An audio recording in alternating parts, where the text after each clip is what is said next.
Good morning students, जय हिंद। मैं Vipin sir और जीविका केमिस्ट्री क्लासेस में आपका एक बार फिर से स्वागत है। हेलो स्टूडेंट्स, मैंने आपको पार्ट 19 में क्लास 12 पार्ट 19 में मैंने आपको पी ब्लॉक एलिमेंट से संबंधित डी पार्ट डी यानी कि जीरो ग्रुप फैमिली अर्थात शून्य वर्ग के तत्वों के अध्ययन के बारे में बताया था, जिसमें मैंने आपको पढ़ाया था कि आवर्त सारणी में इनकी पोजीशन क्या होती है, कहां पर ये रखे जाते हैं और क्यों रखे जाते हैं। ठीक है ना। तो इससे रिलेटेड सारे क्वेश्चंस को मैंने आपको सॉल्व करवाया था, उनके इलेक्ट्रॉनिक विन्यास दिए थे और उसके लक्षण के बारे में मैंने आपको बताया था कि अक्रिय गैसों की विशेषताएं क्या होती हैं। आज मैं उसके आगे आप इस वीडियो को बढ़ाना चाहता हूं, जो कि मैं बढ़ाने जा रहा हूं, जिससे कि आज के इस वीडियो से आपका जो पी ब्लॉक एलिमेंट्स है वो टॉपिक पूरा समाप्त हो जाएगा और नया चैप्टर आपका डी और एफ ब्लॉक के तत्व आपका अगले टॉपिक से, अगले वीडियो से शुरू हो जाएगा। ठीक है ना। तो देखते हैं कि इस वीडियो में अब आपको क्या करना है।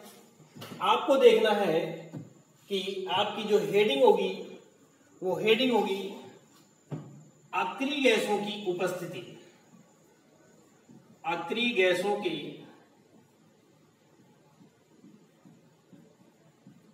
उपयोग। ठीक है ना। हमें पढ़ना है इसमें अक्रिय गैसों के उपयोग पढ़ना है। क्या पढ़ना है बेटा? अक्रिय गैसों के उपयोग। ठीक है ना। मैंने आपको अक्रिय गैसों के याद करने का तरीका बताया था, एक बार फिर से जान लीजिए। हीरो ने argon, krypton, xenon and radon. इसको हम लिख सकते हैं हीरो ने आरती करके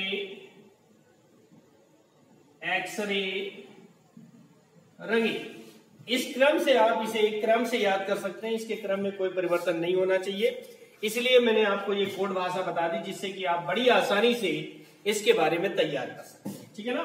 तो आइए हम चलते हैं जो हमारा टॉपिक है, तो बिना किसी विलंब के वीडियो को शुरू करते हैं। अक्रिय गैसों के उपयोग, जिसमें आपकी पहली गैस है उसका नाम है हीलियम। आपकी जो पहली गैस है उसका नाम क्या है? हीलियम। ठीक है ना। और हीलियम का क्या उपयोग है, पहले इसके बारे में थोड़ा सा बता देते हैं कि इसकी खोज सर्वप्रथम 1868 में हुई। यानी इसकी खोज जो है सर्वप्रथम कब हुई थी? सन 1868 में हुई थी। जानसेन नामक वैज्ञानिक ने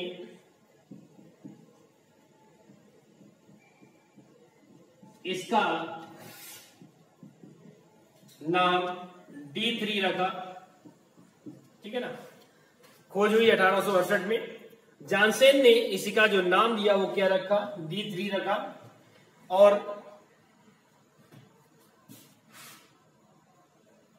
फ्रैंकलैंड तथा लॉकेयर ने इस नए तत्व का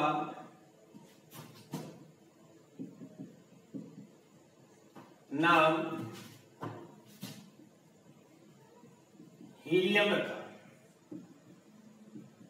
ये तो छोटा सा इतिहास था कि हीलियम की खोज सर्वप्रथम 1868 में हुई थी। कब हुई थी? 1868 में हुई थी। जानसन ने इसका नाम D3 रखा था।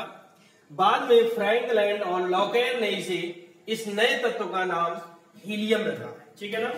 इस नए तत्व का नाम हीलियम रखा। अब इसके उपयोग में चलते हैं। पॉइंट नंबर 1 है आपका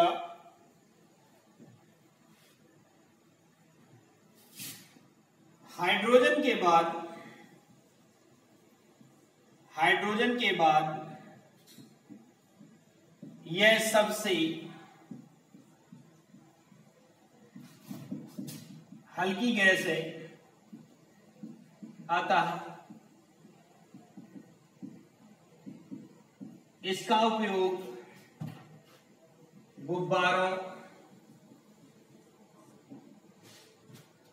ठीक है ना। क्या कह रहा है कि हाइड्रोजन के बाद जो है ये सबसे हल्की गैस होती है, सबसे हल्की गैस हाइड्रोजन होती है।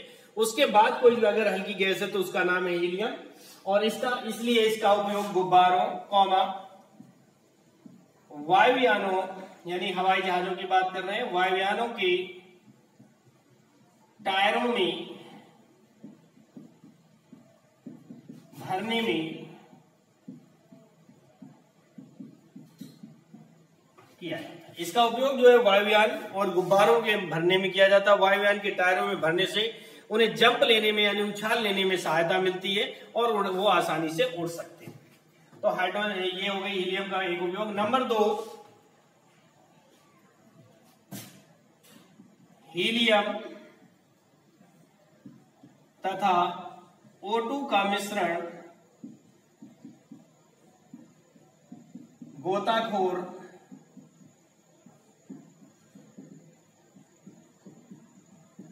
सांस लेने में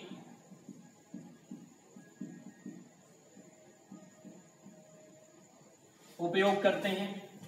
हीलियम और O2 यानी ऑक्सीजन का जो मिश्रण है, उस जो गोताखोर होते हैं समुद्र में डुबकी लगाते हैं, ठीक है ना, खोज करते हैं अथवा किसी चीज को ढूंढना होता है तो वो लोग सिलेंडर में भर के हीलियम और ऑक्सीजन का मिश्रण ले जाते हैं जो कि सांस लेने में उपयोग करते हैं। नंबर 3 है कम ताप उत्पन्न करने में, यानी कि कह सकते हैं ठंडक उत्पन्न करने में इसका उपयोग होता है, टेम्परेचर को कम करती है। नंबर 4 पर उपयोग है इसका अक्रिय वातावरण उत्पन्न करने में, अक्रिय वातावरण उत्पन्न करने में इसका उपयोग होता है। नंबर 5 पर है कृत्रिम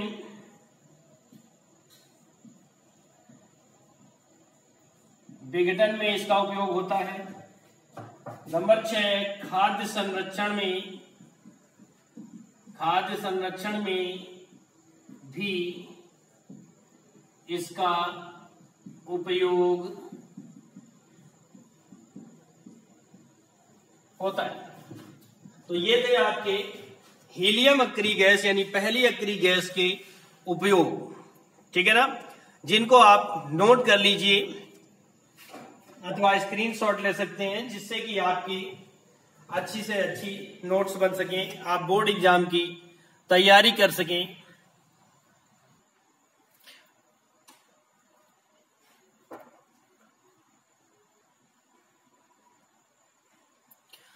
नंबर 2 पर आपकी गैस है नियॉन। कौन सी अक्रिय गैस है? नियॉन, जिसका उपयोग क्या पर किया जाता है? नंबर 1 हवाई पट्टियों तथा हवाई अड्डों में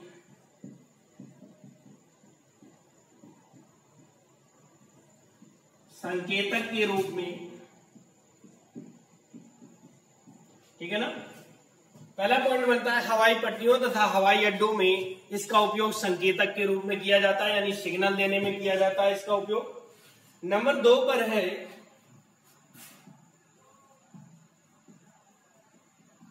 सजावट तथा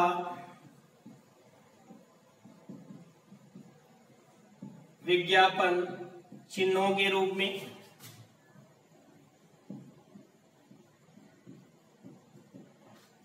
सजावट और विज्ञापन चिन्हों के रूप में इसका उपयोग किया जाता है। सजावट और विज्ञापन चिन्हों में इनका उपयोग होता है।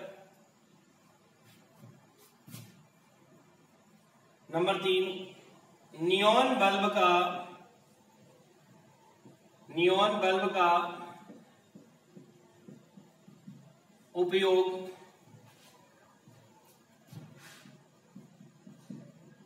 वानस्पतिक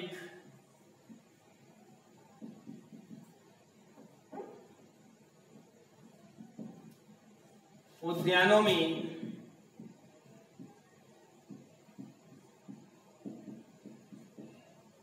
किया जाता है।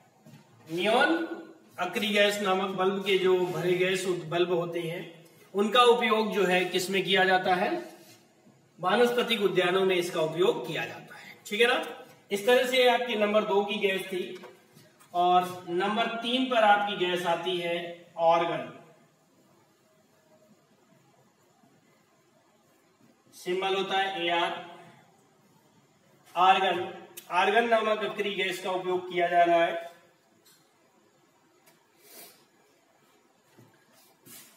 इसका उपयोग है रासायनिक अभिक्रियाओं में। पहला उपयोग क्या है, रासायनिक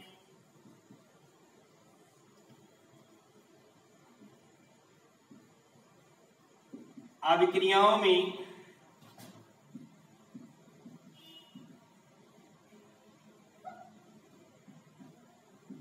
अक्रिय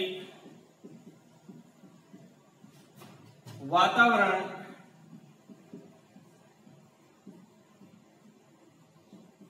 उत्पन्न करने में, यानी जब रासायनिक अभिक्रियाएं हो रही होती हैं तो उस समय जब अक्रिय वातावरण उत्पन्न करना होता है तो इसका उपयोग किया जाता है। नंबर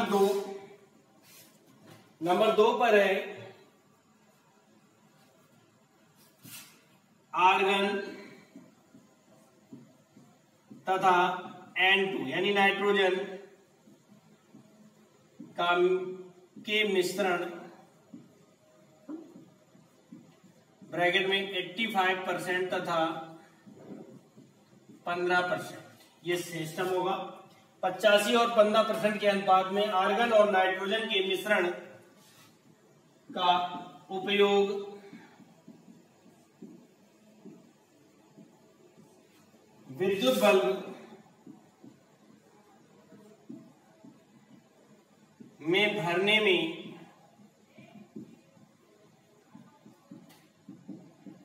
किया जाता है।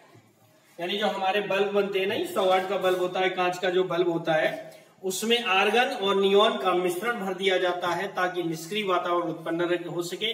और जो हमारा उसमें स्प्रिंग होती है यानी जो टंगस्टन का तंतु होता है उसके ऑक्सीकरण को बचाया जा सके। ठीक है ना। नंबर 3 पर रहता है, तीसरा उपयोग है इसका, वेल्डिंग करने में इसका उपयोग होता है। वेल्डिंग करने में इसका उपयोग होता है। नंबर 4 है रेडियो वाल्वों में इसका उपयोग होता है। रेडियो वाल्वों में इसका उपयोग किया जाता है। ठीक है ना। इस तरह से आपके 3 गैसें हो गई जिनके उपयोग हैं। इन्हें नोट कर लीजिए या स्क्रीनशॉट ले सकते हैं जिससे कि आप अपनी तैयारी को अच्छी प्रकार बनाए रखें। चलिए आप देखते हैं नंबर 4 पर क्रिप्टन तथा जीनॉन 2 गैसें ली गई हैं, क्योंकि इन दोनों गैसों के मिश्रण का ही उपयोग किया जाता है, अकेले नहीं। तो कह रहा है पहला पॉइंट है इनके मिश्रण का उपयोग, यानी क्रिप्टन और जीनॉन के मिश्रण का उपयोग आर्गन के स्थान पर विद्युत बल्बों के बनाने में किया जाता है। मतलब आर्गन की जगह पर इनके मिश्रण का भी उपयोग कर सकते हैं। नंबर 2 है इनके मिश्रण का उपयोग चमकने वाले ट्यूबों में किया जाता है, यानी चमकने वाले ट्यूबों में भरने में किया जाता है, जो शाइनिंग मारते हैं नाइट में, उनमें भी इसका उपयोग किया जाता है। नंबर 3 पर आता है जीनॉन का उपयोग गामा किरणों तथा न्यूट्रॉन की पहचान करने में किया जाता है। यानी जीनॉन नामक अक्रिय गैस का उपयोग से यह पता चलता है कि कोई पार्टिकल गामा कण है या फिर न्यूट्रॉन है। ठीक है ना। क्योंकि इन दोनों को पहचानना थोड़ा कठिन होता है, ये भी उदासीन होता है और ये भी उदासीन होता है। ठीक है ना। इसलिए नंबर 4 पर इनका उपयोग फोटोग्राफी में किया जाता है। ठीक है ना। कहां पर होता है, फोटोग्राफी में। नंबर 5 पर आपकी गैस आती है रेडॉन। ठीक है ना। ये 6वीं गैस है और अंतिम गैस है जिसका सिंबल Rn है, रेडॉन। रेडॉन का उपयोग कहां पर किया जाता है, आइए देखते हैं। नंबर 1, इसका उपयोग रेडियो एक्टिव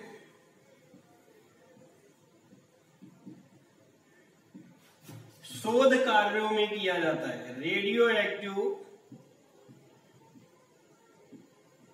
शोध कार्यों में किया जाता है। यानी रेडॉन का जो उपयोग है, रेडियो एक्टिव शोध कार्यों में किया जाता है। रेडियो एक्टिव क्या होते हैं? वे पदार्थ जो स्वतः विघटित होकर अल्फा बीटा गामा किरणें उत्सर्जित करते हैं, रेडियो एक्टिव पदार्थ कहलाते हैं। वहां पर इसका उपयोग होता है। नंबर 2, इसका उपयोग मुख्य रूप से कैंसर के उपचार में किया जाता है। कैंसर के उपचार में भी इसका उपयोग किया जाता है, कैंसर के इलाज में इसका उपयोग किया जाता है। तो बच्चों, इस प्रकार से आपकी 6 गैसें हो गई। कितनी हो गई? 6 अक्रिय गैसें हो गई, जिनका उपयोग आपने पढ़ लिया, किस गैस का कहां पर उपयोग होता है। ठीक है ना? तो आज की वीडियो में इतना ही। थैंक यू, जय हिंद। वीडियो पसंद आए तो लाइक करें, शेयर करें, और चैनल में अगर नए हैं तो चैनल को सब्सक्राइब करें, बेल आइकन को प्रेस करें, जिससे कि आपके पास सारे वीडियोस के नोटिफिकेशन सबसे पहले आप तक पहुंच सके। और अगर आप चैनल में नए हैं तो चैनल में हमारे चैनल को सब्सक्राइब करके आप बेल आइकन को प्रेस कर दीजिए, तथा प्लेलिस्ट पर जाकर के आप हमारे सारे चैप्टर वाइज वीडियो देख सकते हैं।